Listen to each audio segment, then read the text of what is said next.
The first rebellion against God didn't start with anger. It started with confidence. One man rose up and said, "We don't need God to build the future." His name was Nimrod, and his voice still speaks today. The Bible gives Nimrod a title that sounds impressive at first. A mighty hunter before the Lord. Genesis 10:9. But that phrase doesn't mean Nimrod honored God. It doesn't mean he walked with him. In the original sense, it means he stood boldly in front of God, in opposition. Nimrod wasn't hunting animals. He was hunting influence. He was hunting people's hearts, loyalty, and worship. After the flood, humanity had a fresh start. God had rescued them, spared them, given them life again. But Nimrod stepped in and whispered a familiar message. Don't depend on God, depend on me.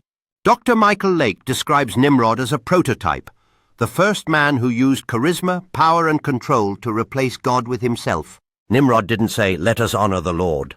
He said, "Let us make a name for ourselves." And that's the key. Nimrod is the original influencer, but instead of pointing people upward, he pointed them inward. Trust yourself. Build your own kingdom. Secure your own future. Be your own God.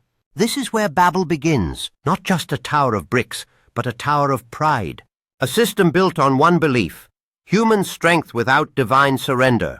And if that sounds ancient, look around. We still live in a world shaped by Nimrod's voice. We see leaders who promise salvation through politics. If you just elect the right person, everything will be fixed.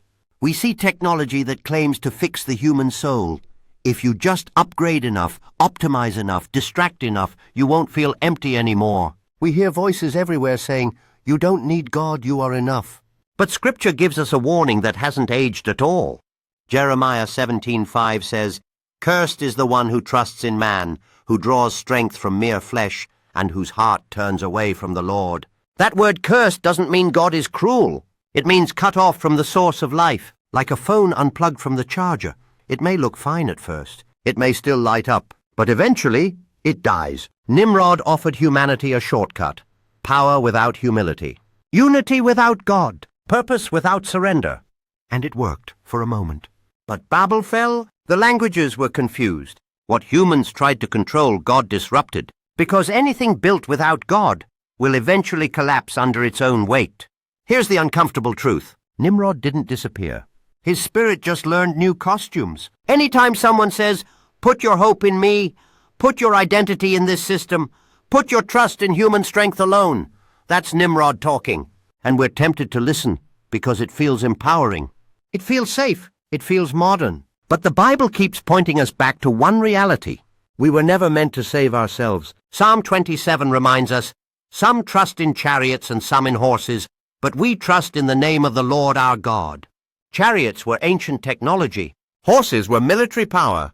Today, our chariots look like platforms. Our horses look like influence, wealth, algorithms, and followers. But the question remains the same. Who are we trusting? Jesus came as the opposite of Nimrod. Nimrod climbed upward to be seen. Jesus came downward to serve. Nimrod said, "Look at what I've built." Jesus said, "It is finished." One built a tower to reach heaven. The other became a bridge so heaven could reach us. And every generation has to choose. Babel or the cross, self-exaltation or surrender.